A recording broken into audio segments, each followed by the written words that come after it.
Vamos a hablar de la vida en China durante la dinastía Song, incluso accediendo a numerosísimas cartas que nos llegan, gentes en la puerta de la radio durante toda la noche exigiendo a los gritos que hablásemos de una vez de este tema que se viene callando maliciosamente en los medios de comunicación, a saber cómo era la vida en China durante la dinastía Song. ¿Y por qué se calla? Bueno, porque hay intereses. Hay mucho interés en que no se sepa cómo era la vida en China durante la dinastía Song. ¿Para qué quieren que no se sepa esto? Pues no lo sé. Ubiquémonos entonces en China ya por el siglo XIII.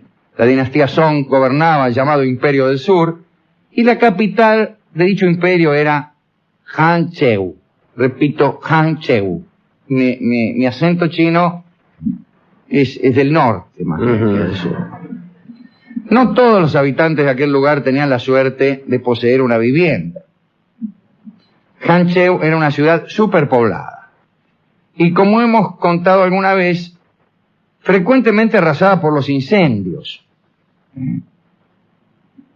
Había mucha gente amontonada, celdas, patios, monasterios, barcos, en laguitos, acantonamientos militares, bueno, había toda gente amontonada.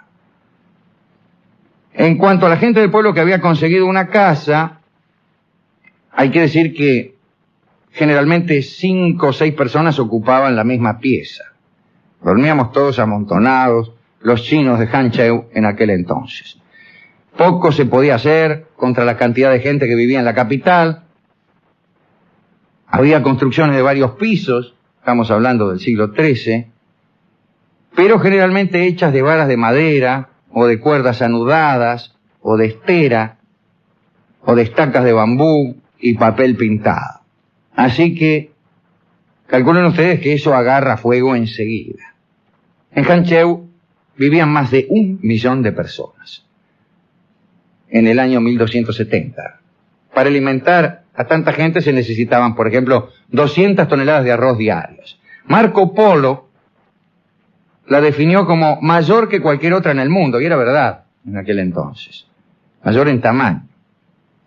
De forma irregular, las murallas estaban perforadas por 13 puertas también irregulares. El Palacio Imperial parece que estaba en el barrio sur. En el centro había un mercado de chanchos. Los artículos amontonados por todas partes afeaban la ciudad. Y las actividades comerciales incontroladas le daban un aire caótico a la ciudad de Hangzhou. Todos los edificios eran, sin excepción, rectangulares.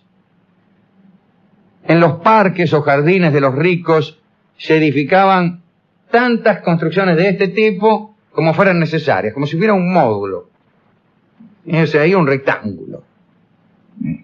Para ser más específicos, era un prisma rectangular. Pues si los edificios fueran rectangulares, serían edificios de 2 dimensiones. Y se iban amontonando como construcciones de tal. Creo que primero construyen una pieza y después otra. A veces le daban forma de U para formar un patio en el medio. Durante la construcción, el techo era aquello a lo que más tiempo se le dedicaba. Se empezaba a construir desde el momento mismo en que se colocaban los pilares necesarios para sostener. Siempre a 2 aguas, descansaban sobre una combinación de vigas y troneras que en los edificios más hermosos parecían sostenidos en el aire. Según aquellos viejos constructores, los extremos de los techos debían ser ligeramente curvados hacia arriba, como vemos nosotros en los grabados chinos, para estar en armonía con los árboles cercanos y con las curvas caprichosas de las colinas de la ciudad. Aquel precepto de los arquitectos de aquel tiempo se cumple hoy siquiera en los dibujos que hacemos de chinos. Cuando uno dibuja chinos, le mete un edificio con las puntas del techo retorcidas en firulete. Pero estos techos de puntas curvas estaban reservados por ordenanza municipal a las residencias de las personas de la alta sociedad y a los edificios oficiales. Las casas populares y los techos de los comercios no se preocupaban por seguir esa costosa moda. Las casas de los ricos tenían el techo con firulete, las otras no. Un detalle, las ventanas estaban hechas de enrejados que formaban cuadrados, pero las partes vacías se cubrían con papeles encerados, no con vidrio, generalmente adornados con flores o con figuras de animales. Estos papeles se vendían en los mercados de Hancheu para decorar. Papel decorativo para las ventanas, vos pegabas ahí un dibujito. Otra curiosidad, solo los personajes importantes del imperio podían tener más de una puerta de acceso a las casas. Si vos eras un príncipe del imperio, podías tener 2 puertas. Pero si eras un gil como yo, una puerta sola.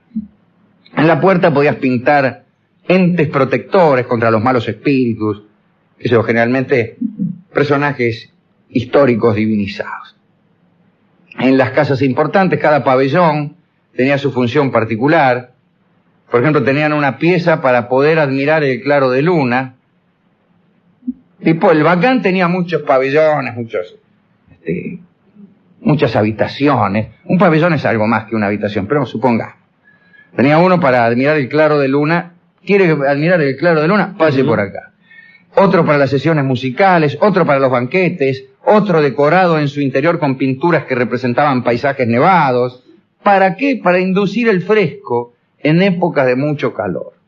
A falta de aire acondicionado, pintaban en el interior de las habitaciones paisajes nevados. Vos te metías, veías la nieve y decías, ¡qué fresco! Sí. En cambio, en el invierno, supongo yo, tendrían pabellones con otros dibujos de naturaleza ígnea, qué sé yo, fotos de dragones echando fuego por la boca, cosa de inducir al calor.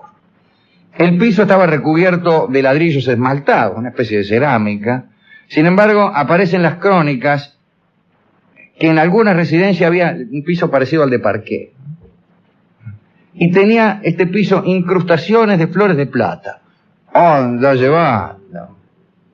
Un parqué con incrustaciones de flores de plata, que era sin embargo levantado por los peronistas para hacer asado. En el interior... Pisen con cuidado, muchachos. Claro. Guarda. En el interior de las casas no había sillas. Pero mirá vos, tanta guita que tenemos, mucho pabellón para mirar la luna, pero la tenemos que mirar de parado. Lo gastamos toda la guita en el parque. Claro. Siempre han sido caras las sillas. Lo que sucede es que estos objetos no llegaron a la China hasta 2 o 3 siglos después. Llegaron desde la India, a través del Asia Central, allá por el 1500. No se usaban sillas. No. Las camas, esto es curioso, por un decreto imperial, estaban reservadas solo al emperador. El único que usaba cama era el emperador. Los demás dormíamos en el suelo. Recién se popularizaron junto con las sillas, allá por el 1500, las catreras. Los jardines y los estanques eran tan importantes como las viviendas. Un poeta de aquellos tiempos llamado Po Qiu-ji, repito, Po Qiu-ji con mi acento del norte, recomendaba para una residencia bien concebida que se reservara exactamente una 1/6 parte de la superficie total de la casa, mitad para los estanques. No, esto está mal. Una 1/6 parte, digo, para la vivienda, será. Bueno, no sé. Nuestro cronista no ha sido muy explícito aquí. De todos modos, no importa si era un 1/6 o un 1/5. Quiero decir que le daban mucha importancia a los jardines. En los jardines había arroyos, caídas de agua, flores exóticas. Ahí en Hancheu, los floristas cultivaban 60 especies de crisantemos. Había pinos con troncos nudosos y ramas de forma retorcida, todo el jardín ahí. Con respecto al aseo, los historiadores aseguran que los habitantes de Hancheu se lavaban más que las personas de otras regiones. Se conocía, por ejemplo, hablando de otra región, a los habitantes de Sichuan como inmensos temerosos del agua, por no decir roñosos. Parece que no se bañaban más de 2 veces en su vida. Luego del nacimiento, y en el momento de la muerte, ya que estas eran abluciones obligatorias. O sea, se bañaban 2 veces en su vida y prácticamente no era necesario ninguna de las dos. Ni se enteraban casi. Claro. Cancheu era una ciudad limpia, ¿eh? Estaba edificada sobre una red de canales unidos al lago occidental. De allí sacaban el agua para tomar y para regar. Una vez al año, como en Venecia, se hacía una limpieza general de los canales, aunque también había un servicio diario de recolección de basura. Mientras que los ricos tenían pozos negros, que eran vaciados periódicamente, el resto de los ciudadanos usaban baldes que eran recogidos todas las mañanas por los recolectores, ¿eh? No de basura, como. No. Bien. Muchos habitantes venían de tipo. Sí. Tenías que sacar, ¿no? En vez de sacar la basura, muchos habitantes se dirigían a Yencheu, una ciudad ubicada a 150 kilómetros al norte, y se arrimaban al río Tsequiang para matarse las pulgas, los piojos y los parásitos. Esta operación se realizaba con gran habilidad. Cuenta Marco Polo haber visto una chica muy elegante, ricamente adornada, matándose las pulgas. Cuenta Marco Polo, calculo yo en el libro del Millón, con las ropas desplegadas se metía en la boca todas las pulgas que caían en sus manos. Y lo hacía tan rápidamente que no paraba de llevarse la mano a la boca, dice Marco Polo. Mira, matándose las pulgas se las lastraba. Y después se las lastraría, no sé. El baño y el lavado del marote constituían un momento importante, en ese momento mucha gente atendía las visitas mientras se bañaban. Esto en Hancheu. En Sichuan no, porque no se bañaban. Pero ¿cuál era la frecuencia de los baños en Hancheu? No lo sé, pero este afán por la limpieza venía de antiguas prácticas campesinas que todavía se conservan en el sur. Incluso en las fiestas de casamiento había un baño en común y sin ropas entre los muchachos y las chicas en las aguas fecundas de algún río. Así que si te invitaban a un casorio, te pegabas una enjuagada en medio de la fiesta. ¿Cómo hay que ir vestido al casamiento? Sin embargo, los chinos de educación elevada no se bañaban en presencia de algún familiar de otra generación. Este pudor, que llegó a ese punto más alto entre los funcionarios, no excluía una profunda afición a los refinamientos eróticos y a los juegos amorosos durante el baño. Con razón se bañaban tan seguido. Sí. Los camboyanos tenían la costumbre de bañarse desnudos en los estanques, y los mercaderes chinos de Hancheu viajaban en grupo a mirarlos, a relojear camboyanos. Les gustaba mirar. Según Marco Polo, existían miles de baños públicos que podían recibir a 100 clientes a la vez. Allí podían incluso tomar masajes, beber té o encontrarse con alguna amiga. Algunos funcionarios eran famosos por la manía de bañarse, o a la inversa eran famosos por chanchos, por sucios. Ahí lo tiene mirá vos. El gran reformador del siglo XI, Wang Anche, era increíblemente sucio.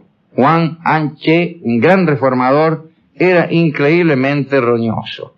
2 asistentes lo obligaban a bañarse una vez por mes mediante amenazas de todo tipo. También había aficionados a los baños ibaríticos. Uno de ellos era el poeta Pou Son Mong, que se hacía un lavado grande y uno pequeño de la cara, un baño pequeño y uno grande de los pies, y también baños completos, grandes y pequeños. Se hacía ayudar por una docena de sirvientes en cada baño, que le iban llevando agua caliente en unas cubetas. Eso se llama bañarse con escrúpulo, hacerse ayudar por 12. Hágame el favor, cepílleme allí donde le dije, mi querido Wang Anche. Último detalle, para limpiarse los dientes se contentaban con pasarse un trapo. Se pasaban un trapo por el medorco. Y en cuanto al uso de los cosméticos y perfumes, tales estaban reservados solo a las muchachas. Fueron las mujeres chinas las que primero comenzaron por depilarse las cejas para reemplazarlas por un trazo de lápiz negro. Me dirá usted, ¿para qué te depilas las cejas y después te las dibujás? Ese gusto por lo artificial que tiene una, Rolón. Bueno, me gustó mucho esta pequeña visita guiada a aquella enorme ciudad de Hancheu, donde vivían 1 millón de almas allá en 1270. Había mucho borracho también en aquella ciudad. Había algo parecido a la policía también. Y sus principales enemigos eran los curdelas que había. Parece que la gente por ahí bebía mucho y salía a falta de mayor diversión, y salía por ahí a la noche a jorobar. Se caía mucha gente a los canales. Era una ciudad con muchos canales, como creo que expliqué por ahí. Parecida a Venecia, pero distinta. Si vamos a pensar que cada ciudad con canales se parece a Venecia, mal andamos. Y por ahí, imagínese, usted sale a Hancheu, mal iluminada, año 1270, no hemos leído publicaciones de difusión que nos expliquen lo mal que hace el alcohol, entonces tomamos, nos emborrachamos y nos caemos a los canales. Pues toda la noche sacaban, qué sé yo, unos cuantos que se caían a los canales. No era un lugar hermoso, era más bien quizá el primer ejemplo en la historia de ciudad con problemas de gran metrópoli. El hacinamiento, problemas sanitarios gravísimos, y también el problema de la vivienda, problema de la gente que anda por ahí. Bueno, ¿a quién podemos dedicar esto? Bueno, a los de Hancheu que se limpiaban mucho, a los limpios. Sí, que iban a esas fiestas de casorio también lindas. Y claro, a los camboyanos que lejos de la China, por cierto, pero que se bañaban en los estanques, y a los de Hancheu que en los casorios aprovechaban para enjuagarse. Siempre la limpieza nos produce un agrado, y cuando esa limpieza va acompañada por un cierto erotismo, por una cierta picardía, por unas muchachas, por una fiesta, por un casamiento y por un poco de música, bueno, siempre esto nos pone muy contentos. ¿Qué le parece? Casi le da gana a uno de bañarse seguido. Sí, señor. Y también a aquellos arquitectos que casi para siempre acuñaron esa forma del techo retorcida hacia arriba, que es característica en los dibujos que hacemos nosotros y que pretenden ser chinos. A esos arquitectos que buscaban imitar a la naturaleza y que tenían un prurito de hermosura, también le dedicamos esta charlita, a los arquitectos que hacían aquellas casas.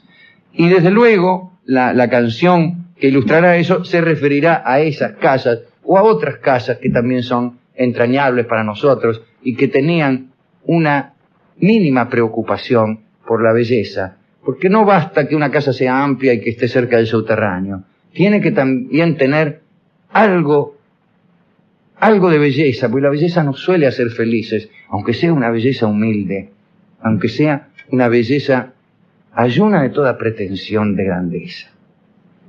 Vieja casa va a cantar don Edmundo Rivero, dedicada a aquellos simpáticos arquitectos de la ciudad de Hancheu.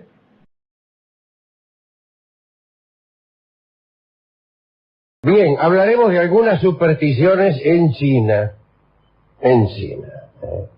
Creencias extrañas, qué sé yo, vamos a ver. Empecemos por unas que anotó Marco Polo y que sucedían en Hancheu, aquella ciudad de la que hemos hablado tanto. Cuenta Marco Polo que para asegurarse una larga vida, los hombres maduros de Hancheu pedían a muchachas hermosas y jóvenes que cortaran y cosieran para ellos la ropa que iban a usar. Ah, mirá vos. Se creía que la juventud de aquellas muchachas pasaba a las telas y luego de las telas pasaban al tipo que las usaba. Bueno, eso es una creencia, ¿no? Con el tiempo aquella superstición se volvió una práctica generalizada Y los vestidos de longevidad, así se llamaban, fueron todos de seda azul oscuro. Azul oscura. Regalar a un padre anciano una de esas prendas era estimado por los chinos como un acto de piedad filial y una delicada atención. Y como con aquella ropa el propósito era prolongar la vida, los que se vestían con esas prendas no se las sacaban nunca. Con las consecuencias que los oyentes más suspicaces estarán conjeturando. Dice el cronista que era posible ver a casi todos los hombres de la ciudad ataviados de prolijo azul, procurando tomar su bendita influencia en todo momento. Claro, algunas veces fallaba. ¿Sí? Algunas personas morían jóvenes por muy vestidas de azul que estuvieran. Sin embargo, como se ve, cuando un hecho viene a contradecir a una superstición, se acusa a los hechos de no estar debidamente informados sobre las supersticiones.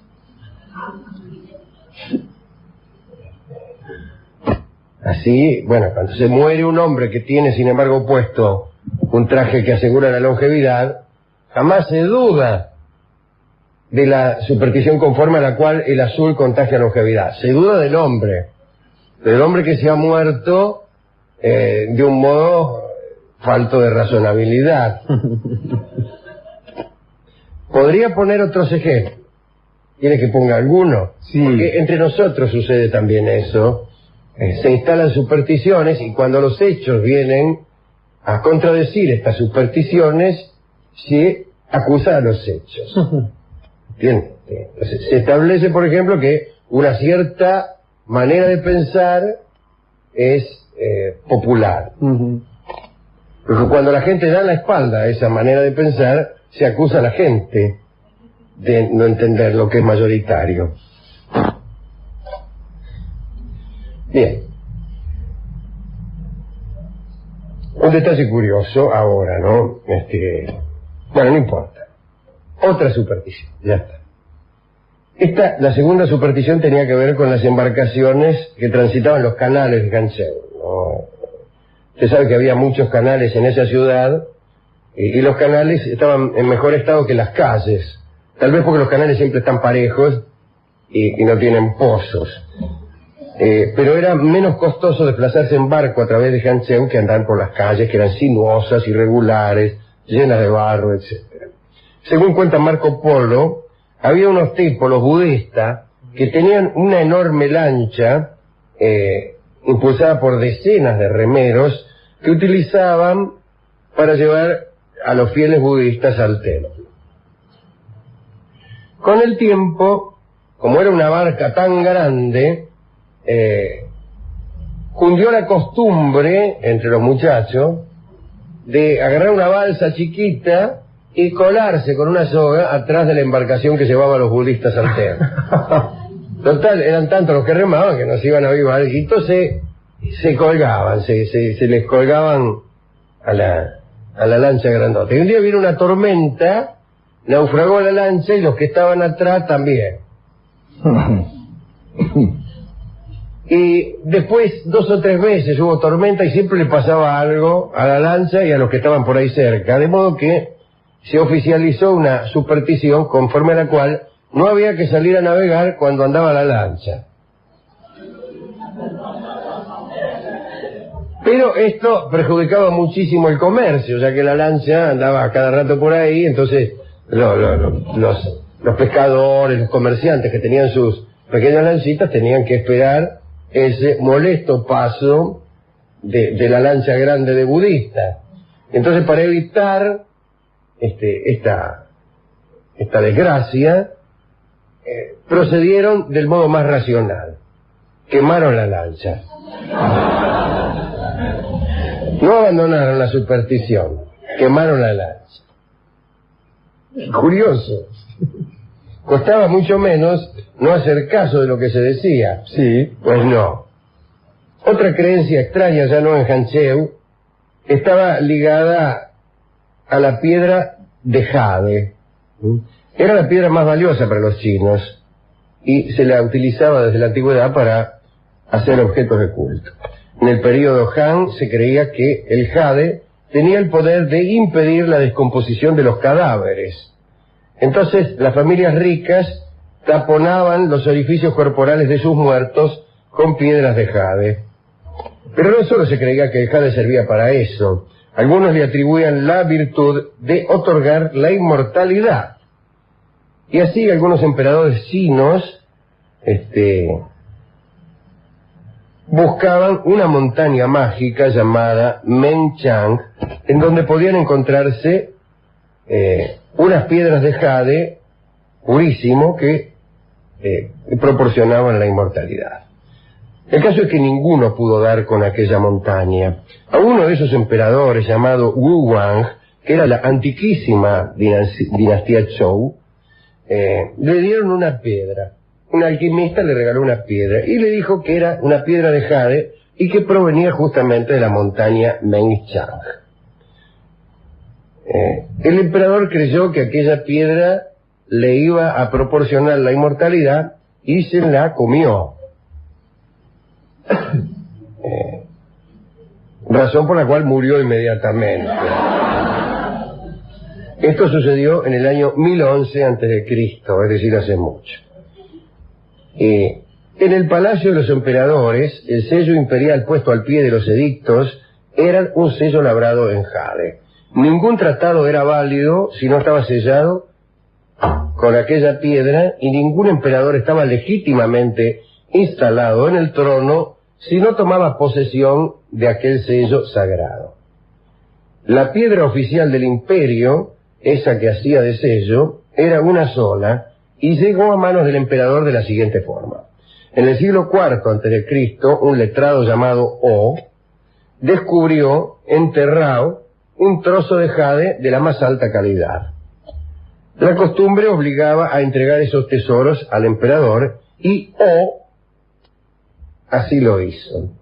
Pero su elogio de la piedra fue tan entusiasta y exagerado que el emperador creyó que se trataba de un engaño y rechazó el regalo. Le dijo, mire, no quiero esta piedra.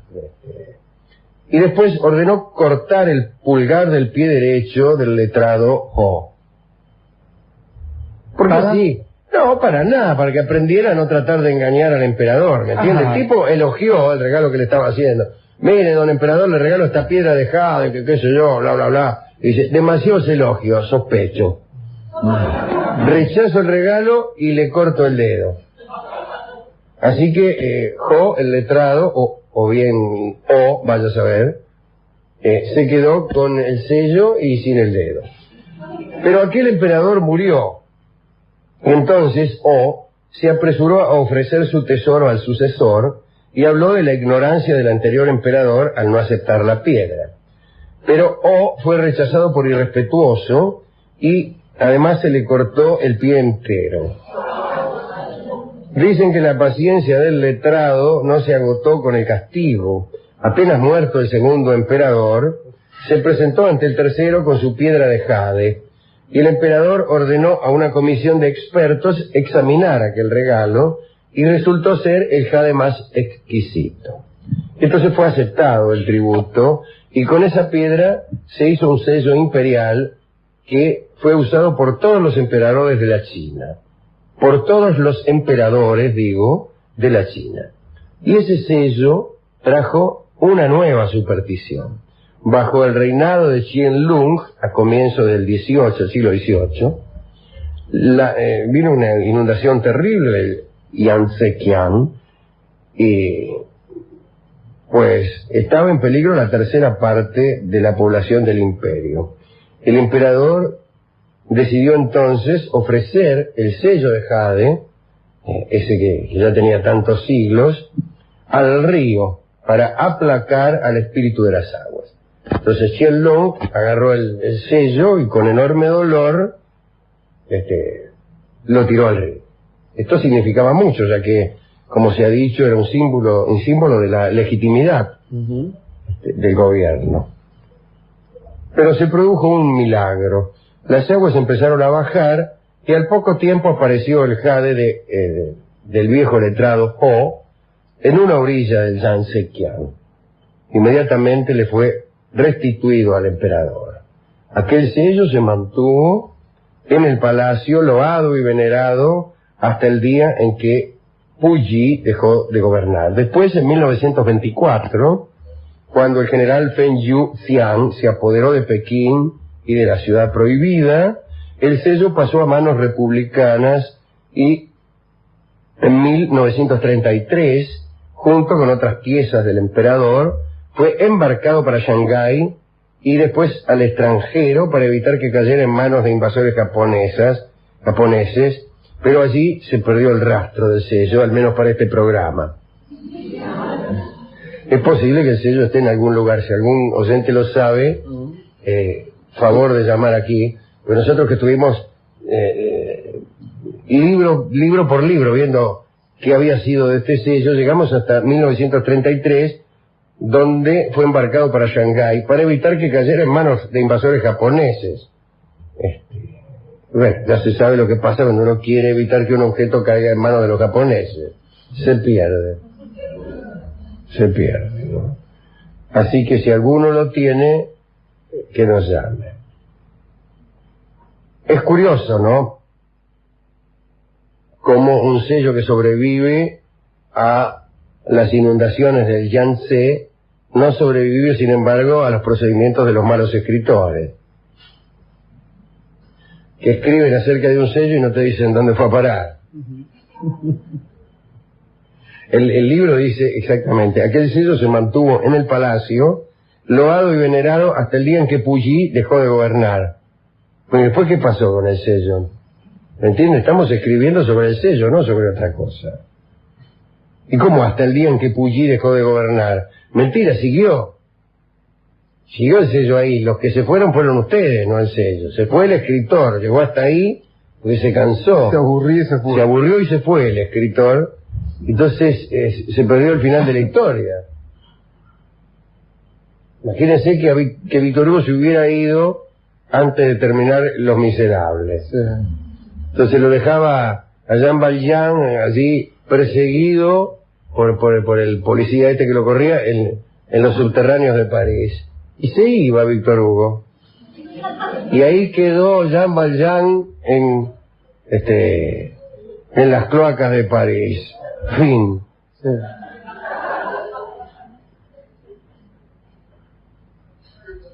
De todos modos, esto me hace acordar algo que decía Macedonio Fernández de Víctor Hugo, que es parecido o inverso a esto.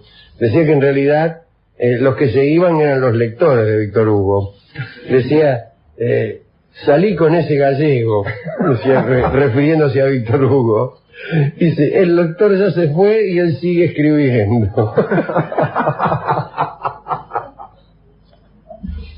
Bueno, estas son entonces las supersticiones chinas de hoy día, Digo porque a la gente le gusta ser supersticiosa. Aquí tenemos supersticiones nuevas. Creer que la juventud persiste si uno viste azul. Creer que trae mala suerte salir al canal de Hancheu al mismo tiempo que la embarcación de los budistas. Y creer que la pieza de jade sirve para aplacar los espíritus de las aguas. Son tres supersticiones muy elegantes para actores. Porque ya se sabe que los actores son muy supersticiosos. Son muy supersticiosos. Entonces, cada vez que uno decide dedicarse a la profesión de actor, lo primero que debe hacer, incluso antes de aprender a actuar, es munirse de unas cuantas supersticiones. Yo he conocido muchos que no aprendían el libreto, pero sí sabían que no había que silbar en los camarines, ni vestirse de amarillo. Eso lo sabían. Después, lo otro no.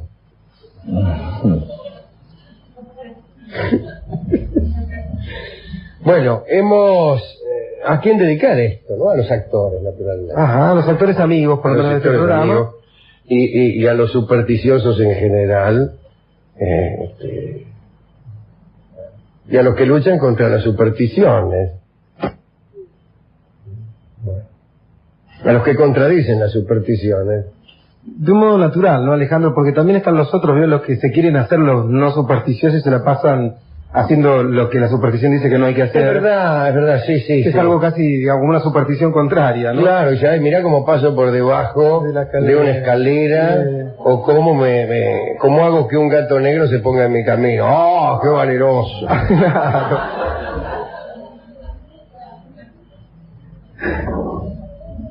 A eso no, yo no... Sí, claro, sí. Afrontando los peligros de supersticiones que no tiene. Claro. Desafiando fantasmas en los que no cree. Y cualquiera. Claro, sí, cualquiera. Bueno, sí, claro, el más valiente es el que sí cree en los fantasmas y entonces atraviesa un cementerio a medianoche. Uh-huh. El que no cree y lo cruza, pues no tiene ninguna valentía. Uh-huh. Pero el que sí cree en los fantasmas y lo hace, ese sí es valiente, ¿no? Bueno, yo antes creía en fantasmas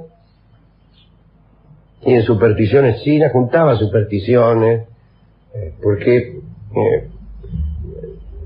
tenía esta idea, miren, vamos a confesarnos un poco, tal como dice un oyente que hace.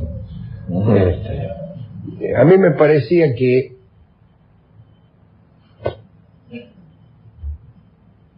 si alguna de estas supersticiones era cierta, cualquiera, pues entonces era posible pensar que el mundo no era únicamente lo que cotidianamente vemos y tocamos, que había lugar para pensar como Shakespeare que hay muchas otras cosas en el mundo, además de las que se ven y se tocan.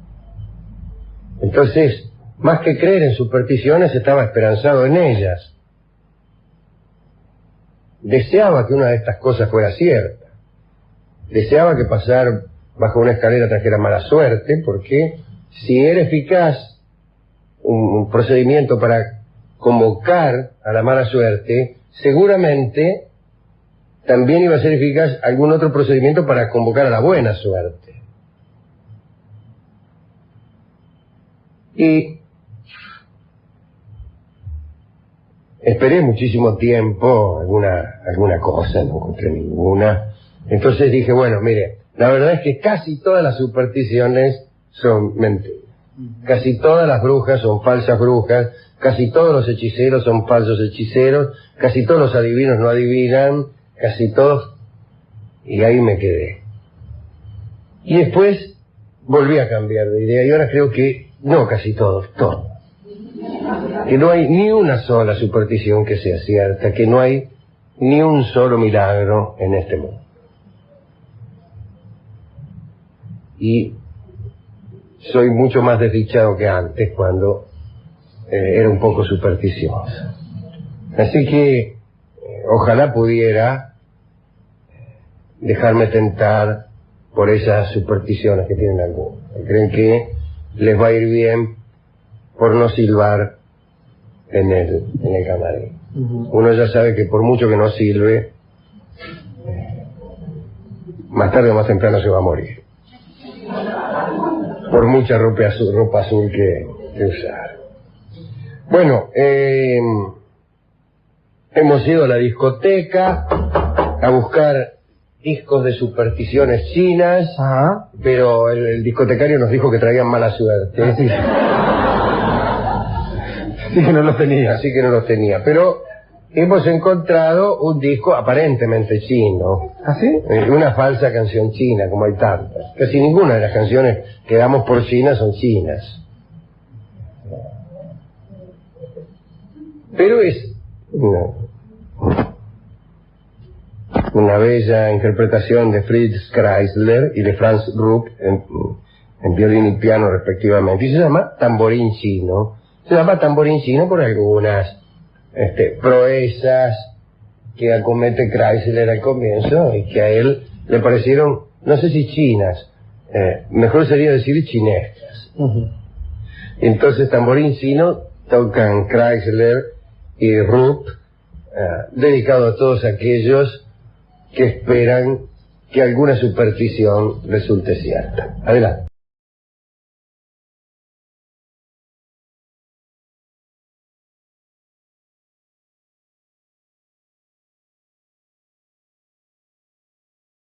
Bueno, ya que estamos aquí en un ámbito nuevo, hay una especie de media luz muy elegante en la sala, que casi me impide distinguir las caras, pero en algún caso es preferible, y en otro no. Realmente la sala está llena de personas hermosas y de personas que no lo somos tanto.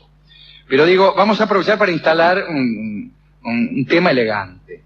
El cuidado de los libros en la China es ciertamente un tema elegante. Tema elegante. Se ha dicho que los chinos utilizaban la escritura para poder comunicarse con los dioses. Cuando se ofrecía un sacrificio, se pedía una bendición, y este pedido era escrito. Lo escribían en huesos de buey o en caparazones de tortuga, en épocas, en las primeras épocas de la civilización china, y son los escritos chinos más antiguos que han llegado hasta nuestros días. Datan de la dinastía Shang, allá por el 2000 antes de Cristo. Tiempo más tarde, durante la dinastía Zhou, allá por el 1122 antes de Cristo, es una dinastía que dura bastante, casi 1000 años, termina en el 256 antes de Cristo. Durante la dinastía Zhou, los escritos comenzaron a dejar de referirse solamente a cuestiones sagradas. El gobierno imperial comenzaba a manejar documentos políticos. La relación entre el emperador y los gobiernos subordinados produjo tal cantidad de esos documentos que fue necesario establecer archivos en las cortes reales y feudales. Y estos archivos eran tan valorados que las crónicas registran como un acontecimiento nefasto la muerte o deserción de un archivista imperial. Era tan importante archivar que cuando espichaba el archivista, disculpen ustedes esta aliteración, se tenía aquel día por desgraciado. Un grupo de libros producidos durante ese periodo llegó a ser conocido como los 5 clásicos. A los chinos les gustaba esto de los 8 inmortales, los 3 caminos, los 5 clásicos. Más tarde se los llamó clásicos confucianos, identificándolos con la moral que profesaba nuestro amigo Confucio. Sus preceptos de armonía y rectitud dieron forma a la cultura china durante 2500 años. Los archivistas imperiales guardaban estos libros y todos los otros que producían los estudiosos de aquellos clásicos. Pues bien, como sabemos, los aristócratas de la dinastía Zhou se entrenaban desde la niñez para la carrera de gobierno.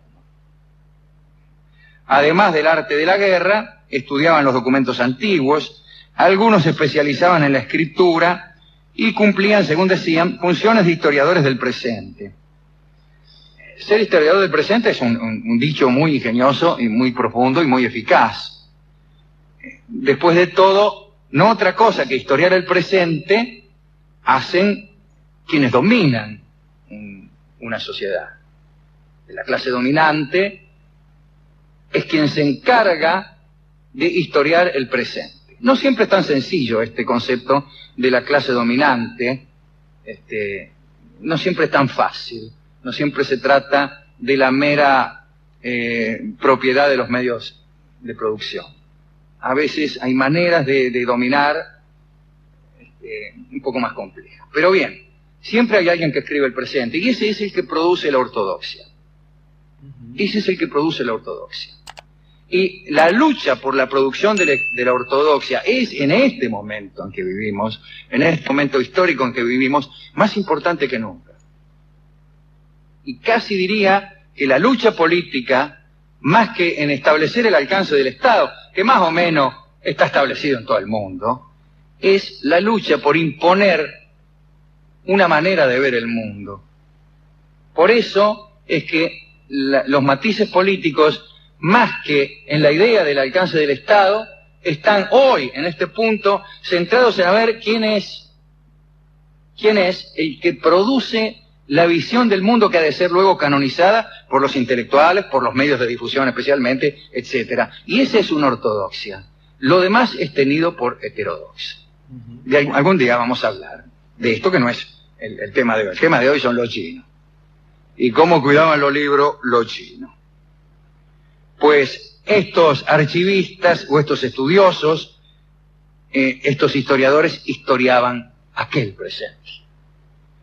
Se consideraba que la futura reputación de emperadores y funcionarios dependía de sus relatos, y se consideraba bien. Hoy más que nunca, el historiador serio se encuentra con que algunas reputaciones, algunos mitos, algunas verdades que no son discutidas, no son más que opiniones de historiadores que por prestigio y por pertenecer a ejércitos triunfadores producían la ortodoxia.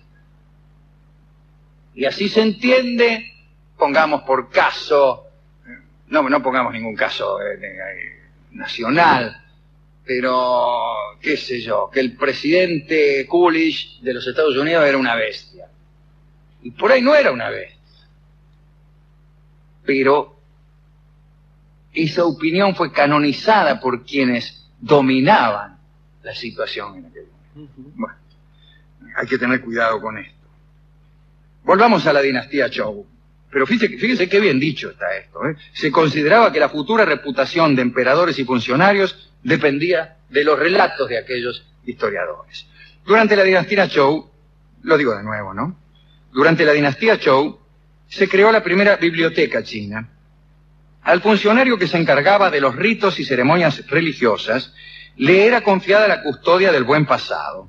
Es que los documentos protegidos eran solo los documentos que sostenían la moral de los 5 clásicos. Los otros documentos no.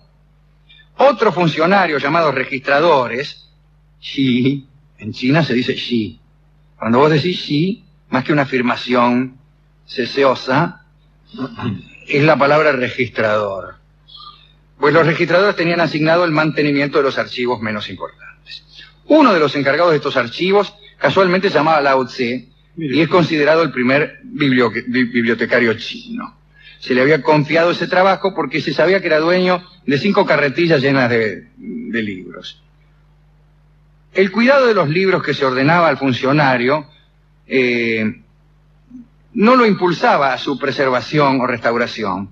Su preservación y cuidado implicaba una rigurosa lectura que le permitiera una no menos rigurosa transmisión oral. Es decir, más que cuidar el libro para que no se rompiera o no se quemara, el tipo se lo aprendía de memoria. Cosa que si se rompía o se quemaba, él podía transmitirlo oralmente. Y aun cuando no se rompiera o se quemare, podía facilitar el acceso al libro mediante la repetición oral del mismo. Ahora bien, qué extraordinario que un bibliotecario se tuviera que leer los libros que cuidaba. Hoy en día el bibliotecario está alejado de la lectura. Más bien sus tareas son de archivo, de limpieza, de protección, de desinfección, de seguridad. Tiene más bien la función de garantizar el rápido hallazgo de un libro, no leerlo. Sí. ¿Para qué me voy a leer un libro? Bien. Ahora bien, China se unificó bajo la dinastía Qin, que llegó al poder a partir del 221 a.C. Como parte de sus intenciones de centralización del poder político, el gobierno Qin simplificó, normalizó, más o menos, ¿no?, el sistema de escritura. A pesar de la oposición de los confucianos, emprendió la eliminación de los libros que eran contrarios a la unificación. El príncipe Qin, que llevó a su familia a la victoria, se llamaba Cheng, pero cuando se hizo emperador, cambió su nombre y se puso Shi Huangdi, que quiere decir el primer emperador. Huangdi era el nombre del legendario primer emperador de China, el emperador amarillo, aquel que una noche inolvidable, al menos para él, supo atender sexualmente a 1200 concubinas, una atrás de la otra. No estoy seguro de este último dato.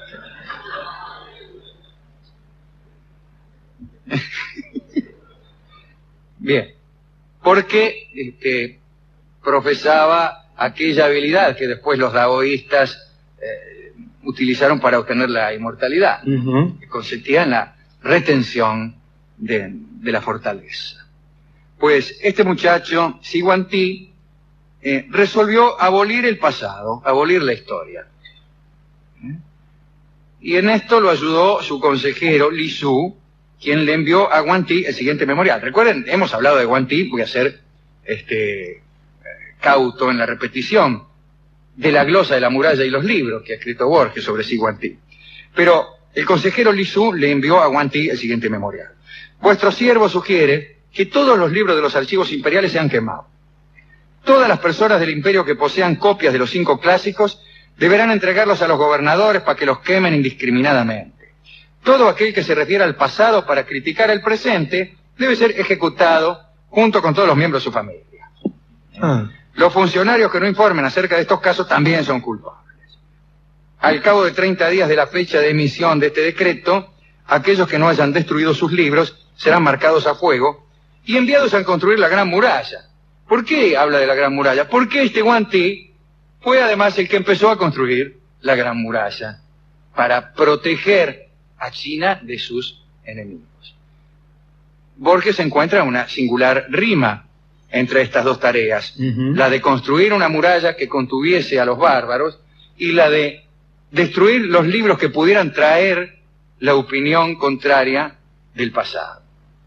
También se cuenta, esto no es seguro, que tal vez la madre de Xi Guangti era verdaderamente una mujer sin moral que había cometido toda clase de pecados y que entonces Guangti quiso abolir el pasado para olvidar los pecados de su madre.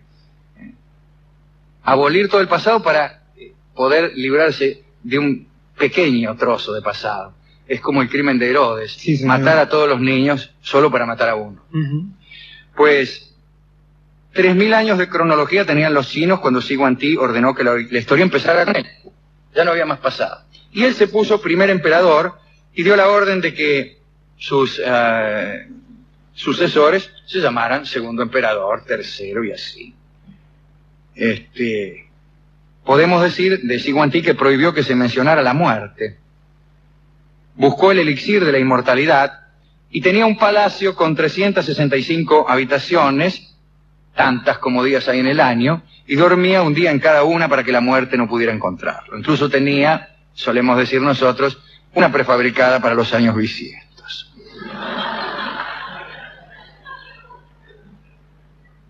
Hay que decir que aquella enorme quema de libros no fue totalmente efectiva, porque algunos propietarios ocultaron sus libros en las paredes de las casas, y gracias a ello se preservaron los clásicos confucianos. La idea de hacer una dinastía perpetua tampoco le salió bien, fue una de las dinastías menos durables, duró 14 años nada más.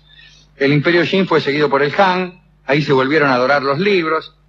Y Xi Guangti es el de los muñecos de terracota. Ustedes habrán visto en estos canales de películas documentales esa tumba de China, donde hay infinidad de guerreros de terracota. Esa es la tumba precisamente de Xi Guangti. Pero es lo menos interesante Xi Guangti.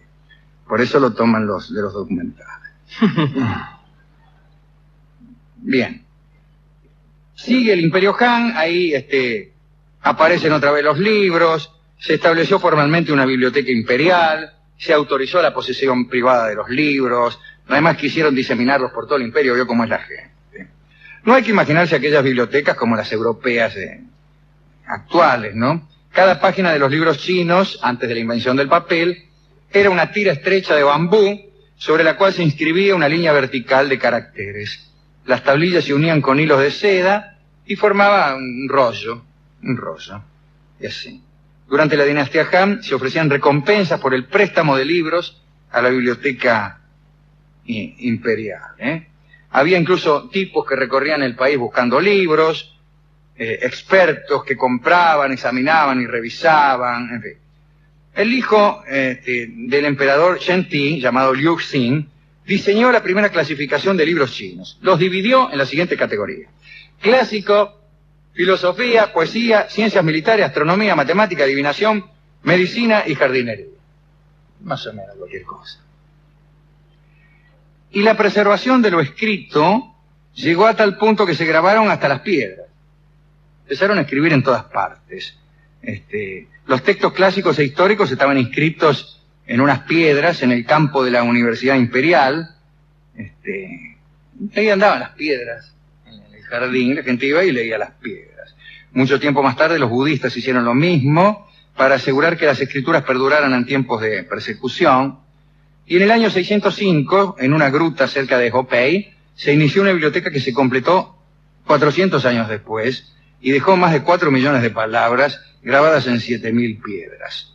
Bueno, y para terminar, digamos que durante el siglo III, bajo la dirección del encargado Sun Tzu, la Biblioteca Imperial decidió pasar sus libros del bambú al papel. Ahí aparece el papel. Ahí aparece el papel. Sun Tzu decía que una biblioteca era esencial para un buen gobierno. Mirá vos. Hizo un catálogo, dividió los libros en 4 clases nada más. Música, historia, filosofía y obras completas. Ahora, ¿cuál es el género obras completas? No lo sé. Bien. El papel era un material económico, fácil de producir. Un solo trabajador en la China podía hacer 2.000 hojas de papel por día. Y empezaron a copiar todos los libros. Tardaron 20 años en copiar los cientos de miles de rollos de bambú que guardaban la historia del país. Había unos trabajadores que se encargaban de eso, ¿no? Pasaban sus días de sol a sol, copiando saberes. También trabajaban unas muchachas con unos pinceles hechos de piel de conejo y que ilustraban los libros. Pasaban el pincelito con piel de conejo por arriba de las páginas para darle un poquito de brillo. Después, con el cambio de dinastías, entre invasiones y rebeliones, la Biblioteca Imperial sufrió pérdidas y reducciones. En fin. Una vez, por ejemplo, la mudaron. La mudaron a la nueva sede de la capital de la dinastía Tang, en barco, y se les hundió el barco. Imagínense, el papel es malo para un hundimiento. Sí. Y así que, bueno. Pero los libros eran tan importantes para los chinos que todos los esfuerzos que realizaban, especialmente en tiempos de paz, es decir, cuando una pequeña bonanza les permitía detenerse, empleaban la energía sobrante en copiar libros. Hacían enormes esfuerzos para recuperar incluso libros y buscar libros perdidos, destruidos, etc. Un último detalle acerca de la escritura china, que es esta. La escritura tenía la virtud de permitir que se entendieran chinos que no se entendían hablando. Porque como se trataba de ideogramas, representaban un concepto, una idea, más que un sonido. Entonces, el ideograma chino, que significaba, pongamos por caso, reina, era entendido fácilmente por chinos del norte, chinos que vivían a orillas del río Amarillo, chinos que vivían en Cantón y chinos que vivían muy cerca del Tíbet, porque era el mismo ideograma. Pero no lo decían igual. El dibujito era igual, pero a lo mejor el del norte decía Ki y el del sur decía Nikki. Y el del oeste decía alguna otra cosa. Quiere decir que si un tipo le decía a otro reina, a lo mejor no se entendían, pero si se lo escribía así. Entonces había una unidad cultural, hija de la escritura más que del idioma común. Hija de la escritura. La escritura era lo que garantizaba la unidad, el ecumenismo. A falta de un latín, como tuvo la Iglesia, China tenía una forma de escribir, formas distintas de dialectos y de idiomas. Así que por eso estaban muy preocupados. Lo cual entonces viene a poner en tela de juicio la eficacia de aquellos que se aprendían oralmente los libros. Era más fácil transmitirlos, más fácil que fueran entendidos por todos si es que estaban escritos, que no si eran repetidos. Se me dirá, habría mucha gente que no sabía leer, y yo le diré, bueno, así es, efectivamente. ¿Qué quiere que le haga? Y lo empujaré. Bueno, ¿a quién dedicar exposición de bibliotecario, por decir así, ¿no? Bueno, a los bibliotecarios chinos, que además leían los libros que cuidaban. Y no es que yo crea que un bibliotecario deba leer los libros ahora, pero bueno. Hay que decir también que la cantidad de libros era muy inferior, ¿no, Alejandro? Naturalmente. Digo, hoy por hoy sería imposible que el bibliotecario de la Biblioteca Nacional se aprendiera todos los libros de memoria. No sé si es tampoco una buena noticia que haya tantos libros, pero bueno, está bien. Pongamos que sí. Gente hay que se asusta porque se publica en una semana actualmente mucho más de lo que se publicó en la China durante toda la antigüedad clásica, ¿no? Y cuando uno ve lo que se publica también se asusta porque cuesta encontrar un libro verdaderamente, y quiero decir un libro en el sentido clásico, un libro que pertenezca, por ejemplo, a uno de estos géneros que citaba Néstor. ¿A dónde pondrían cosas tales como cómo ser feliz a toda costa? Esos libros de autoayuda, qué sé yo, ¿qué hago cuando mi cuñado me mira con cariño? No sé, de esas. Sí.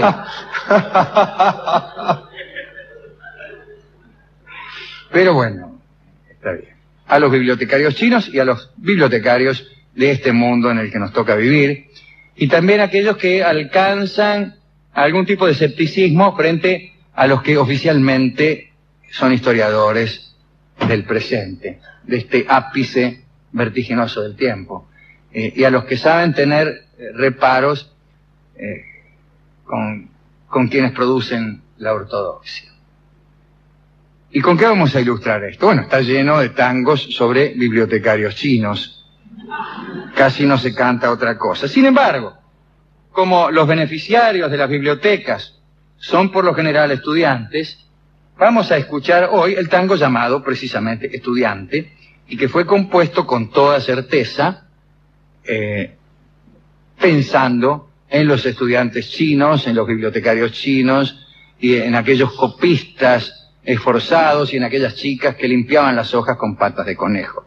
Se me dirá como última objeción que Estudiante no es en verdad un tango, sino más bien algo así como una habanera, y yo diré, tiene usted razón, Rolón, y lo empujaré.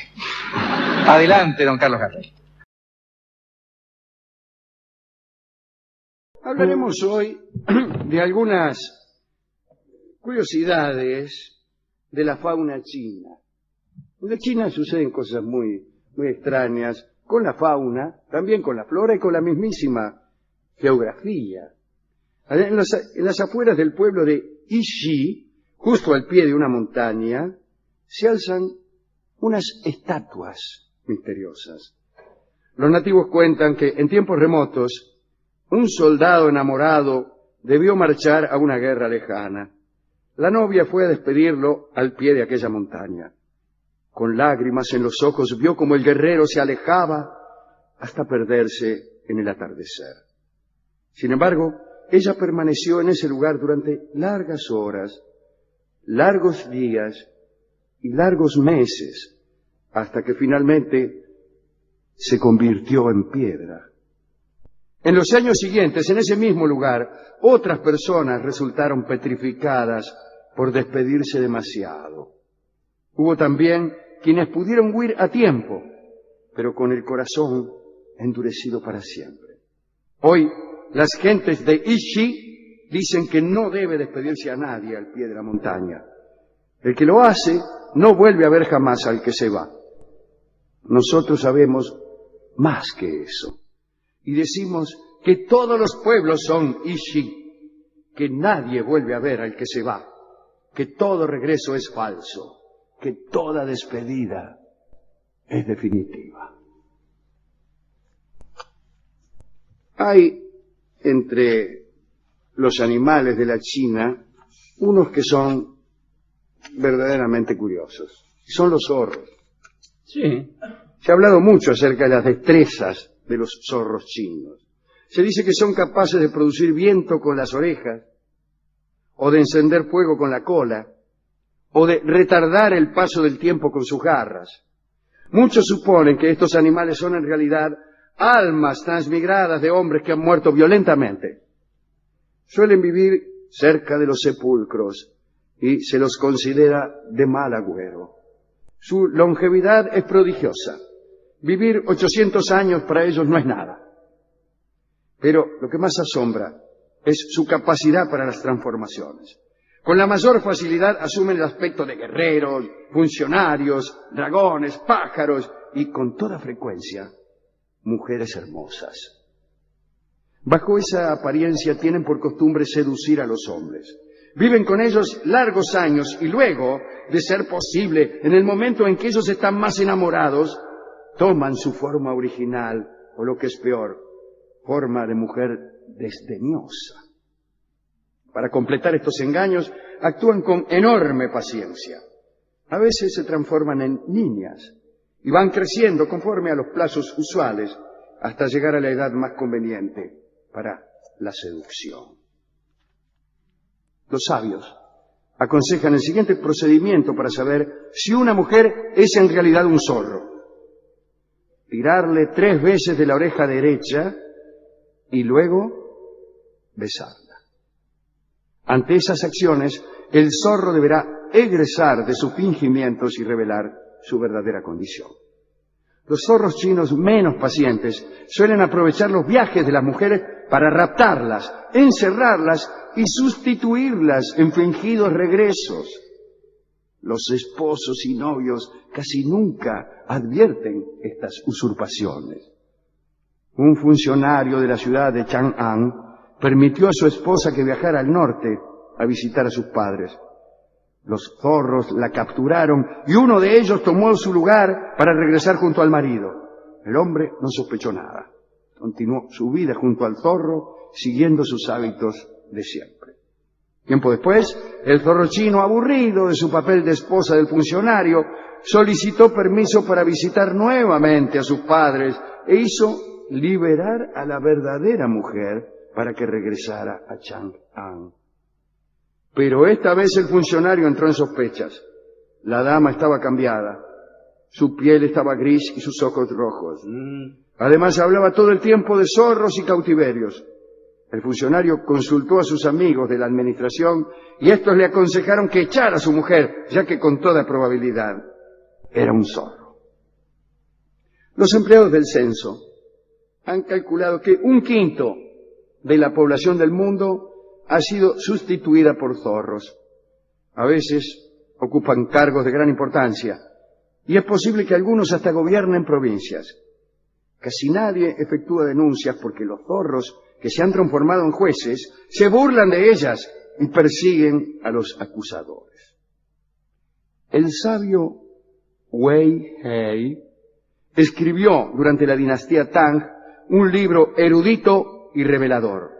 En él se establece la falsedad de todas estas creencias populares. Si bien no niega la existencia de ciertos zorros, Wei Hei sostiene que la vida del zorro es perfectamente anodina y que no se diferencia mucho de seres tan poco milagrosos como, por ejemplo, el perro o el dragón.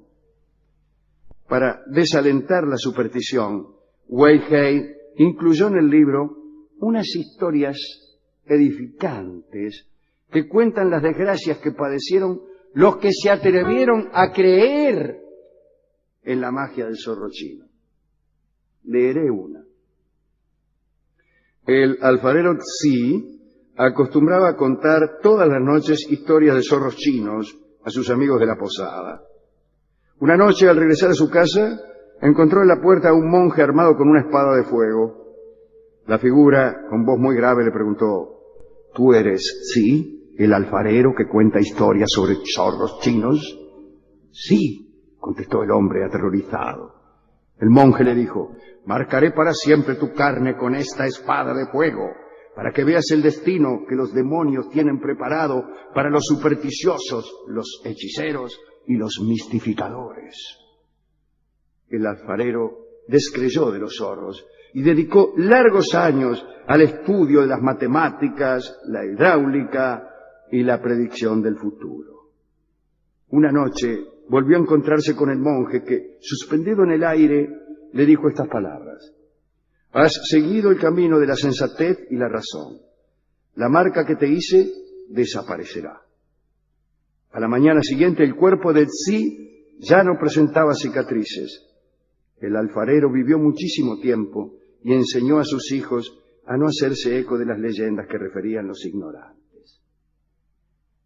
Este libro, el libro de Wei Hei, afirman que todas las historias de aparecidos forman en verdad un cuerpo de amenaza e intimidación cuyo fin es abusar de las personas menos dotadas. Pero los enemigos de Wei Hei hicieron ver a las autoridades un sentido de rebeldía en estas ideas. Fue hostilizado y perseguido durante mucho tiempo, hasta que finalmente lo acusaron de promover la heterodoxia y la desobediencia. Y su libro fue quemado en un acto público, mientras unos ancianos repetían este refrán: ser un zorro es deshonroso, pero más deshonroso es ser un necio que no cree en los zorros. Después, el verdugo se dispuso a azotar al sabio, pero cuando el látigo estaba en el aire, Wei Hei se convirtió en zorro y desapareció velozmente. Eso es todo lo que tengo que contar sobre el zorro chino.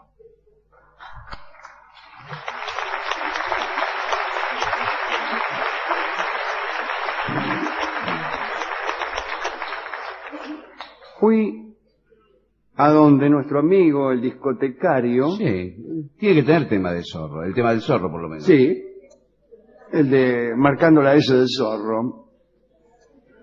Y me dijo que eso no era nada con lo que a él le había pasado. Pero siempre quiere tomar protagonismo. Le había entrado un zorro en el gallinero y le había comido 2 gallinas. Me contó eso en media hora. Media hora para contar ese Esa episodio. historia es mucho más interesante, fantástica. Él negó que fuera interesante, que en realidad no era nada comparado con el zorro que entró al gallinero. ¿Y qué tema musical? Vi un zorro en el gallinero y una noche lo rastreé. Vi de que usaba alpargatas y eran del número 10. Alpargatita chiquitita usa el zorro. Sí. Número 10, chiquita. Era un zorro pequeño. En general los zorros que roban gallineros deben ser pequeños. El ladrón de gallinas, discúlpeme que cambie de tema, o que no cambie de tema, debe ser pequeño. Para pasar. Para poder dijiste, pasar bajo las pequeñas rupturas del alambre. En cambio el grandote, el hombre robusto, tiene que derribar postes, y afana gallinas a la pesada, que no es lo mejor. Sí, es muy bien. Tiene que ser, además tiene que tener cierta rapidez. Rapidez y silencio. El hombre que pesa más de 90 kilos, enseguida hace un ese ruido despelote. rompe algo, qué sé yo. En cambio el sujeto enjuto Sí. y petizón se mete y hasta puede filtrarse en los espacios que hay entre las alambres tejidas. Y a mí que me miran. Incluso en la sombra ser una gallina más. Sí. Conviene robar gallinas de noche, evidentemente. Sí, pero la gallina de noche... Duerme, Bueno, acostada en la se cama. acuesta con las gallinas. Pero el ruido de la gallina acosada... ¿La gallina qué? La gallina acosada... Acosada, qué linda novela. La gallina acosada. Véala en el canal 57. Digo, el ruido que hace la gallina se hace más evidente en el silencio de la Hace noche. ruido la gallina cuando la acosan de noche. Ah, yo no sabía, entonces voy a robar. Sí. No, pues se puede escuchar un ulular de las La alas. gallina no tiene, casi es un objeto. La gallina a la noche. Porque si se le enganchan el alambrado, esos alambrados son en general irregulares, los alambres de, Bueno, ahí de grita. los ¿Qué quiere? gallineros. Un gallinero, no es la cancha de tigre. Y es peligroso que la gallina se le engancha y uno empieza a tironear de la Sí. gallina. Bueno, lo que ocurre en esos casos es siempre que la gallina es despedazada. Bien, comprendo esa situación. Usted Claro. quiere pasar la gallina. Es decir, en vez de entrar usted, prefiere, así como, eso es bueno para robar huevos. Usted ve un nido, Sí. mete la mano por el alambrado, manotea un huevo, Sí, U2, sí. y lo saca y por ahí el huevo sale por el espacio.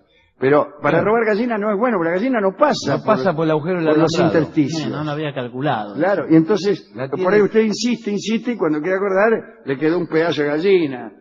Y mira lo que me afané un cogote, dice. ¿De dónde se la agarra la gallina del cogote? ¿Para robarla? Sí.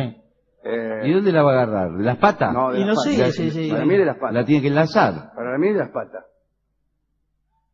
¿Dónde es mejor? ¿Alguno sabe? ¿Algunos ladrón de gallina aquí?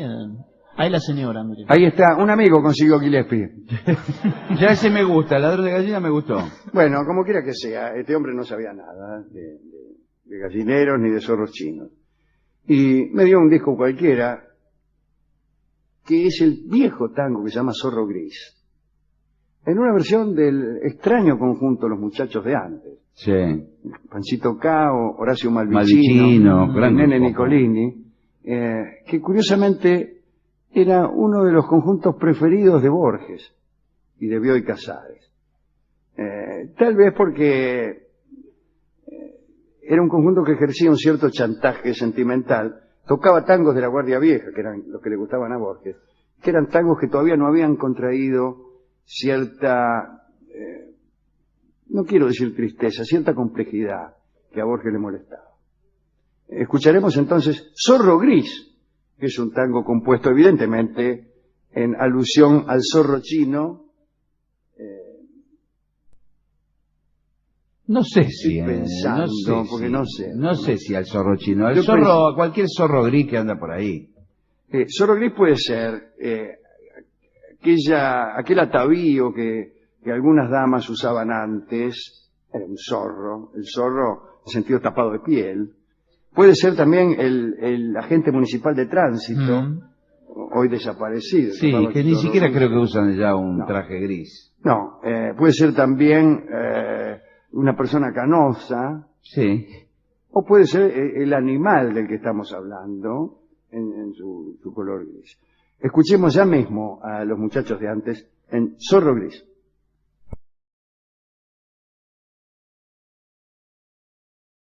Bueno, vamos a hablar, ya hemos hablado algunas veces, lo haremos de nuevo, de la ciencia en China y quizá de algunos inventos chinos.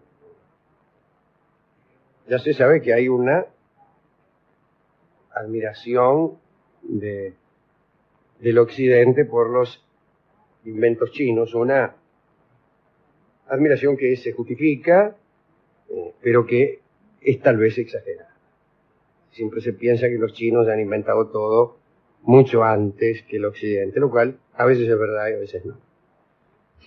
Para comenzar vamos a ubicarnos en China durante el segundo imperio Han, o sea, allá por el siglo I después de Cristo. En aquellos tiempos la burocracia central daba empleo a los astrónomos, a los astrólogos, a los ingenieros y a los magos. Eran lo mismo los astrónomos que los astrólogos, me apresuro a observar. La disciplina más importante era la astronomía, cuyas predicciones respecto a los movimientos celestes eran consideradas secretos de Estado. Así que en un edicto imperial puede leerse lo siguiente. De ahora en adelante los funcionarios astrónomos de ninguna manera podrán reunirse con funcionarios de la administración del Estado y con el pueblo en general. Es decir, que estaban recluidos los astrónomos para que nadie viniera a saber de sus importantes previsiones. Se presume que la astronomía sirvió principalmente para el estudio de un planeta que los chinos creían invisible y que formaba parte del sistema solar. Durante el siglo II de la era cristiana surgió una teoría conforme a la cual los cielos no estaban compuestos de materia, sino que las estrellas flotaban en un espacio infinito y vacío. Se ve, es una teoría absurda, ¿verdad?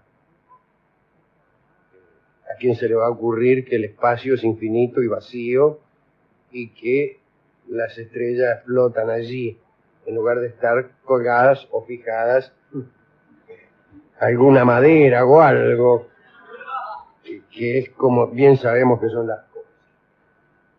Un poco antes no de este programa, sino un poco antes del siglo I, o un poco antes del siglo II, ya que estamos hablando del siglo II en el último párrafo, mientras reinaba Wang Mang, el usurpador. Es decir, en vez de haber dicho un poco antes, hubiéramos dicho en el año 18 y nos hubiéramos evitado estas fatigosas consideraciones en las cuales todavía navegamos.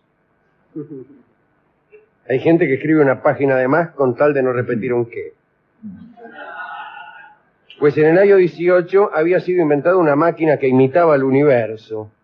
Aparecían suspendidas una serie de estrellas. Gracias a esta máquina se calculaban los movimientos de estas estrellas y se predecían los eclipses.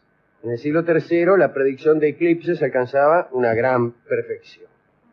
A finales del siglo IV se llegaba a predecir si un eclipse sería total o parcial. La principal labor de los astrónomos era la regulación del calendario. No solo el ciclo agrícola dependía de la exactitud del calendario, sino que era una costumbre que la aceptación del calendario promulgado por un gobernante se tomara como un símbolo de sumisión por parte del sur. 4 funcionarios Han, de la dinastía Han, se ocupaban de los fenómenos celestes. Eran el astrónomo imperial, que se encargaba de las observaciones y, como se ha dicho, el calendario. El astrólogo imperial, ya se ve que no son la misma cosa, cuya tarea era la interpretación y la predicción de la suerte. El meteorólogo imperial, que se ocupaba de las condiciones del tiempo. Y por último, el relojero imperial, que era el tipo que supervisaba las clepsidras y los relojes de agua. Estos eran los funcionarios. Hay que decir que en la civilización china, los inventores y los científicos eran en general miembros de la clase dirigente y no pichicarlitos a sueldo, como solía ocurrir en otras civilizaciones. Ahí no. El tipo podía ser inventor y al mismo tiempo un macanudo, un príncipe o algo. Retrocedamos hasta casi el año 800 a.C. Por aquel entonces los chinos poseían un conocimiento exacto y sumamente desarrollado de la sismología. No es verdad. Ni siquiera hoy tenemos un conocimiento exacto y sumamente desarrollado de la sismología, como que no es posible predecir los terremotos. He ahí una de las cosas que no es posible en nuestra actual civilización. La predicción de terremotos. Sí, naturalmente en el año 800 a.C. menos. Se fueron los chinos quienes redactaron una lista completa de los temblores desde el año 780 hasta el 1644 de nuestra era. Yo a eso no le llamaría sismología, sino burocracia.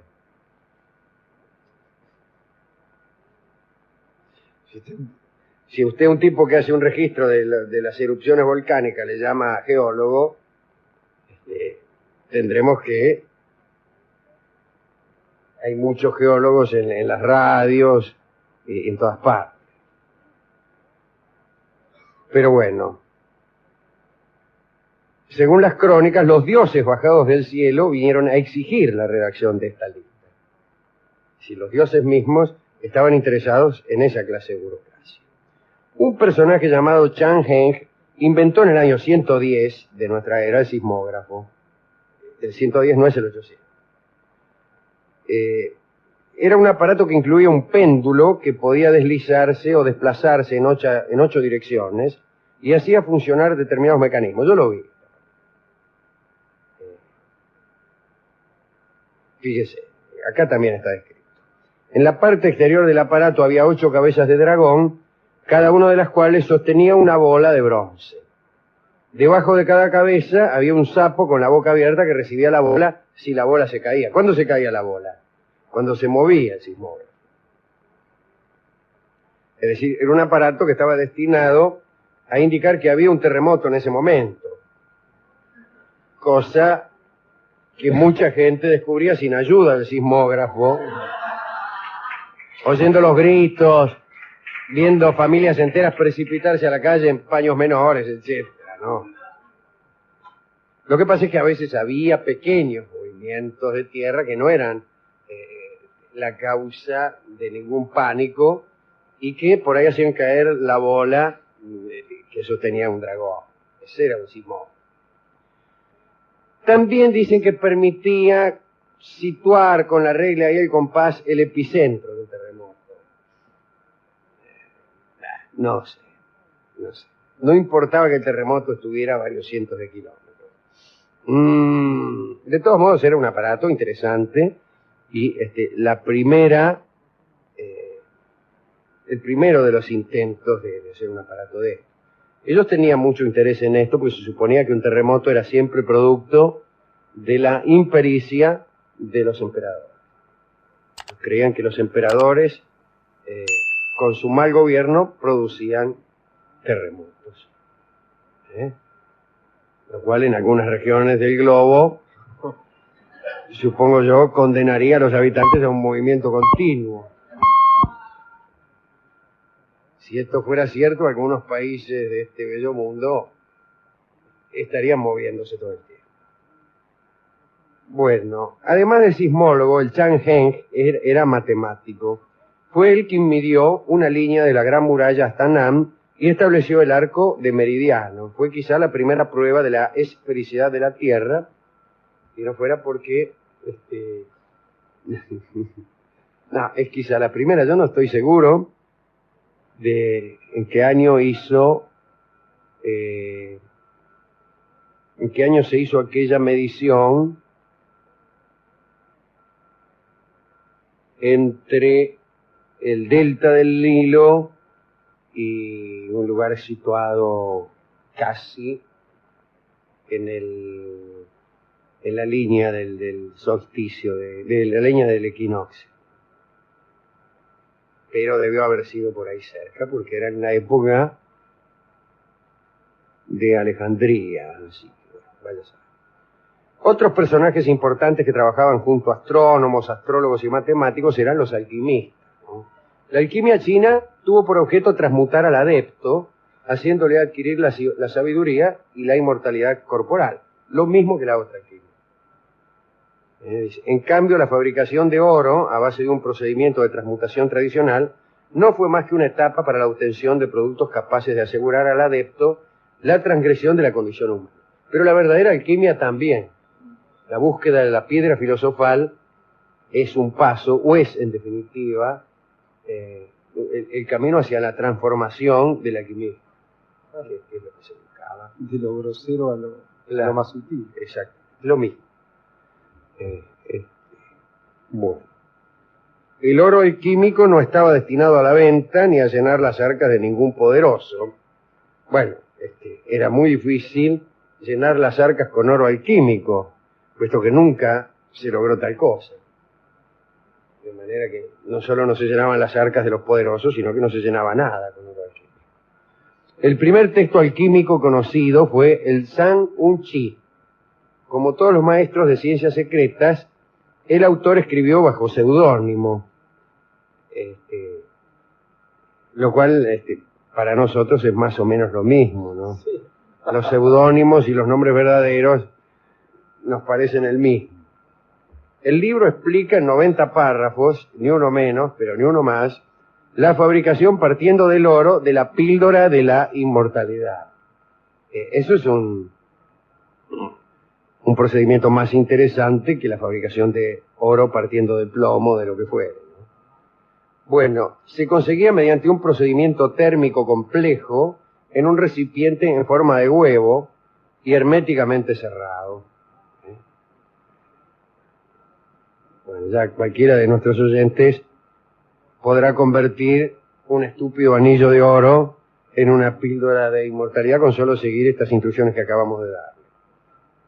Bueno, dice que en el Tratado de las Mutaciones y en el San Un Chi aparece ya el lenguaje binario, que según este cronista consiste en la aparición del yang y el yin. No, el lenguaje binario es quizá otra cosa, ¿no?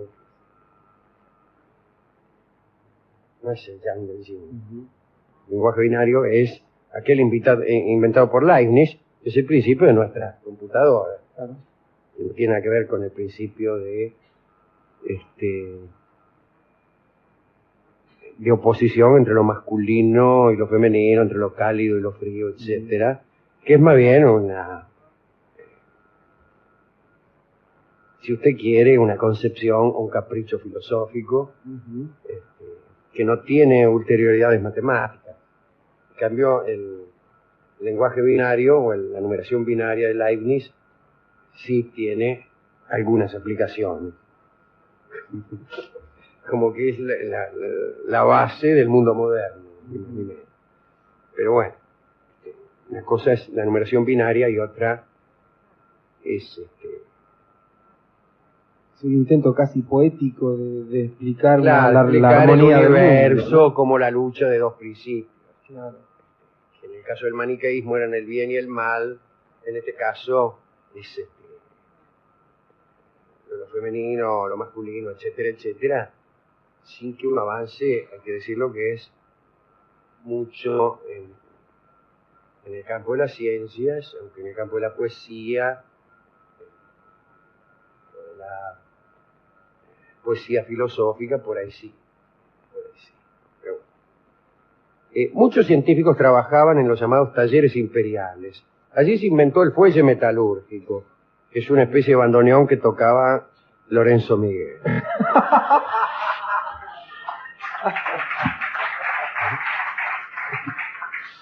No, el fuelle metalúrgico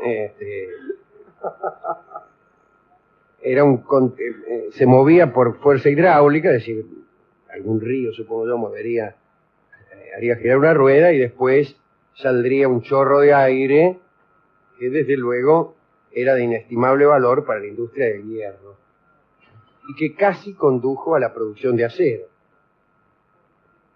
como suele ocurrir cada vez que uno fabrica hierro, está casi fabricando acero. Bueno, el papel es otro invento de estos talleres, ¿no? Realizado por el eunuco Tsai Lung en el año 105. El eunuco Tsai Lung inventó el papel de eunuco. Bueno, el papel cuando se combinó con la imprenta en el Imperio Tang, revolucionó las comunicaciones, dice aquí. El libro impreso más antiguo conocido es el Sutra de Diamante, que data del año 868. Esta es la imprenta fija. O sea, vos tenés que grabar en piedra una página entera. Pero permite hacer numerosas duplicaciones. Lo que inventó Gutenberg fue la imprenta de tipos móviles. Bueno, pero esto sirvió para hacer muchas copias, especialmente de los libros canónicos del confucianismo, etcétera, ¿no? Y también, según dice el historiador Arthur Cottrell, sirvió para favorecer la difusión de los hábitos higiénicos en toda la sociedad. También en aquellos talleres se inventó la carretilla, y aquí sí que no hay nada que decir. Era una carretilla como las de ahora. El sismógrafo no era gran cosa, pero la carretilla era una carretilla tan buena como las que usted puede comprar en la ferretería Montanari, en la avenida San Martín, antes de llegar a la Barrera en casa. Era así. Esa carretilla era buenísima. Bien. Se atribuye la idea a un general Xu en el periodo de los Tres Reinos, generales que inventaban la carretilla. Otro elemento surgido allí fue el estribo, y ese también tuvo mucha influencia, y era el estribo. Un estribo era el estribo, no el que funcionaba mal el estribo, que vos ponías el pie y te caías. No.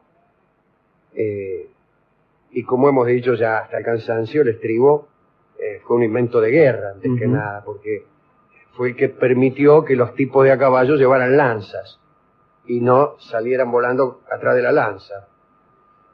Y si vos no tenés apoyo y vas arriba de un caballo y tiras un lanzazo, te caes del caballo. En cambio, estribado, ya podés manejar la espada, la jabalina, etcétera, etcétera. Bueno, Digamos por último algo acerca de la medicina china. Atención, medicina china. En los primeros siglos de nuestra era, la práctica de la medicina era todavía una ciencia taoísta. Bueno, esto de la alquimia también era taoísta, porque la búsqueda de la inmortalidad fue principalmente un begén de los taoístas.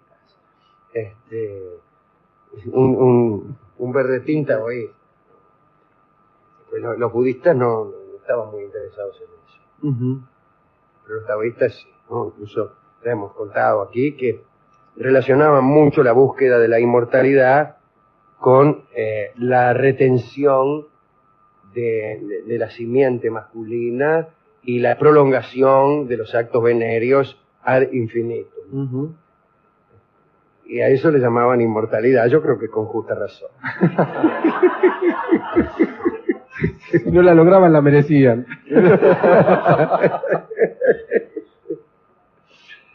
Pero bueno, los taoístas también buscaban la inmortalidad y estaban muy preocupados por la medicina. Una de las causas más tremendas, mejor dicho, uno de los motivos por los cuales fracasa la tentativa de inmortalidad es la enfermedad. Siempre aparece una enfermedad que se opone al deseo de inmortalidad de las personas. Estos también creían en el equilibrio del yin y el yang en los principales órganos corporales, creencia que no parece haber salvado muchas vidas. Sin embargo, en los siglos XI y XII, los médicos tenían las siguientes certezas. A saber, existían 5 órganos importantes, que eran el corazón, el hígado, el vaso, los pulmones y el riñón. Y no empiecen a llamar los oyentes a decir qué pasó con el páncreas, qué fue del paquete vasculo nervioso, Sí, o qué hacemos con esto y aquello. el externo que digo más. Claro, ahí No, tiene no un link. discriminen el páncreas. Claro. Los 5 órganos esenciales comunicaban con las 5 aberturas del cuerpo, que como se sabe son 9. Y así los riñones se relacionaban con las orejas y el hígado con los ojos. Qué gracioso. No se sabe cómo, pero se relacionaban. Bueno, pero no importa, no es muy interesante lo que creía.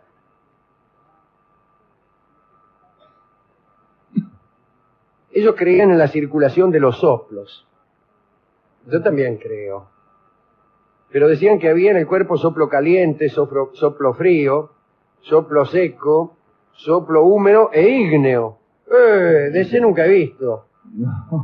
Gente que... El último soplo, quizá. Sí. Que viene con fuego, ¿no? Meteoro. Claro, qué sé yo. Pobre fulano. Dice.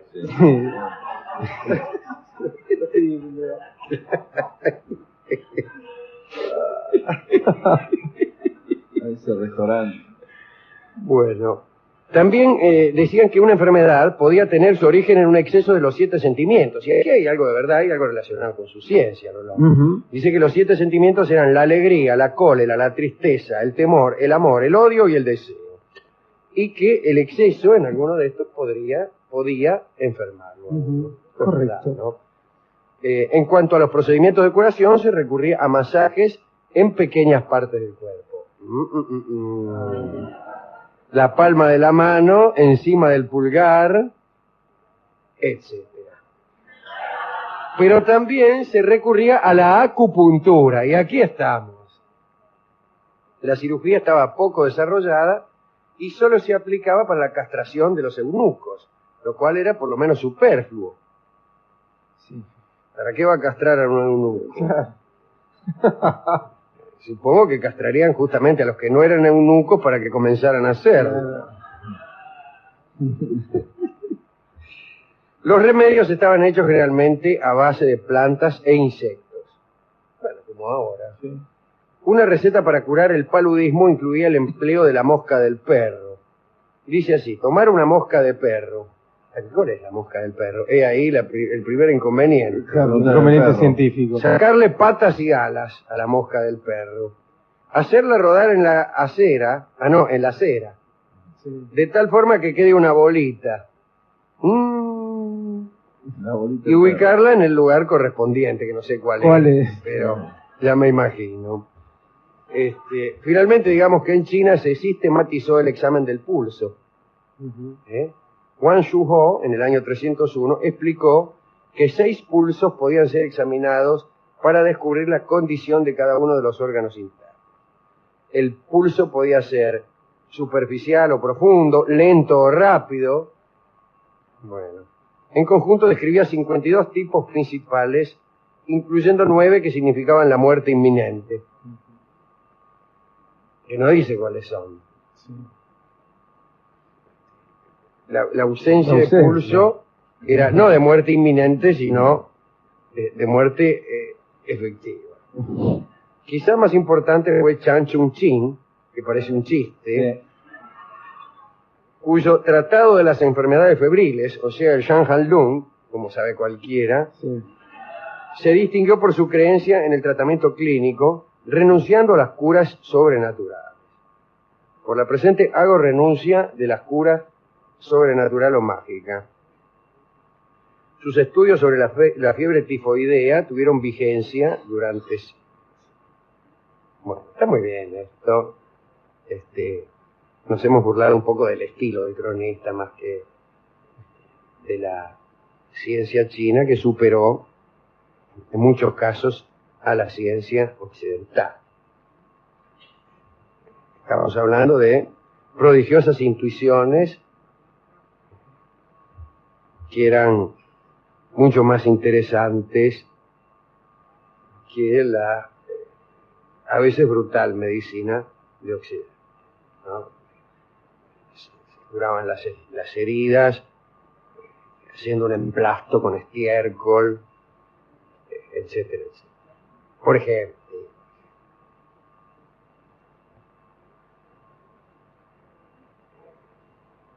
he puesto tendenciosamente el acento sobre una cierta exageración, porque ni el sismógrafo funcionaba muy bien, ni la inmortalidad se lograba, ni tampoco era cosa de ir a la casa de un alquimista a pedir el oro que le había sobrado.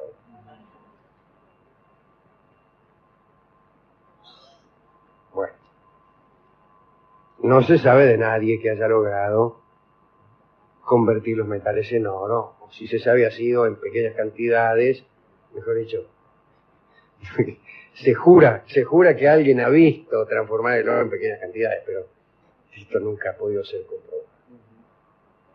De modo que más bien conviene sospechar de los alquimistas. ¿A quién dedicar esto? Bueno, a los alquimistas. Sí. Pero la otra alquimia es quizá más interesante. Tratar de conseguir la transmutación del adepto, del alquimista, es una tarea.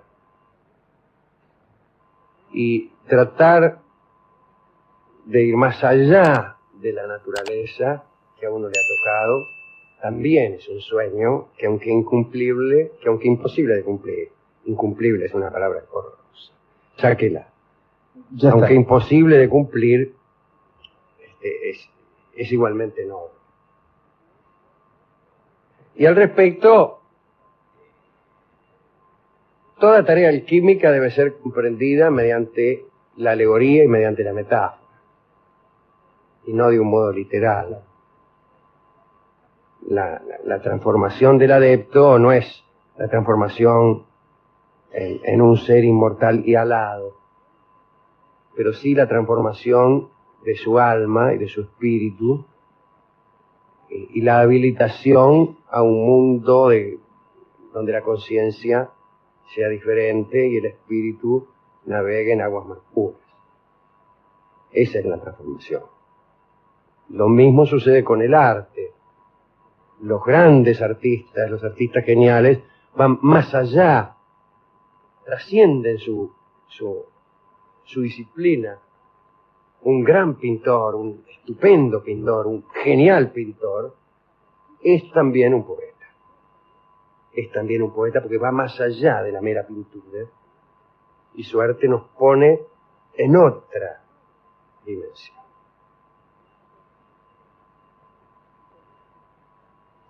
Esa clase de transformación es la que cabe buscar. y es tan difícil como la obtención de oro, pero más noble que la obtención. Hemos buscado tangos sobre la medicina china, especialmente, y casi no los hay. Es increíble la indiferencia de los autores de tango.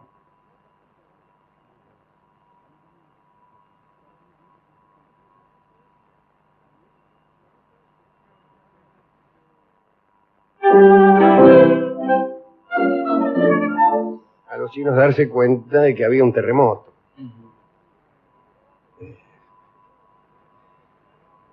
No hay ningún tango de eso. No, el sismógrafo no está, ¿no? No, el sismógrafo es un lindo nombre para un tango primitivo. Claro, por eso. Pero no. En cambio, ahí tiene usted el torito, Sí. la payanca Ajá. y otros tangos evidentemente menos importantes a los efectos científicos. Claro, ¿no? Milonga del alquimista, nada de eso. ¿no? Nada de eso. En cambio, si se trata de la invención del papel, hay allí numerosísimos tangos.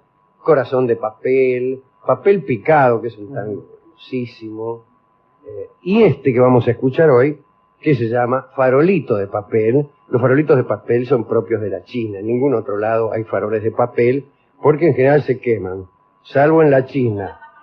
Salvo en la China, donde por algún motivo no se queman los farolitos de papel, tal vez porque no alumbran tampoco. Y esa es una de las condiciones de un farol para que alumbre. Debe quemarse. Repito, para alumbrar un farol debe quemarse. Y esta es también una idea interesante. Canta don Carlos Gardel en alusión al papel, a la tinta y a la imprenta inventada por el chino Gutenberg. Este bellísimo tango, pero no sé si tan bello como extraño, tango de don Francisco García Jiménez. Adelante, don Carlos.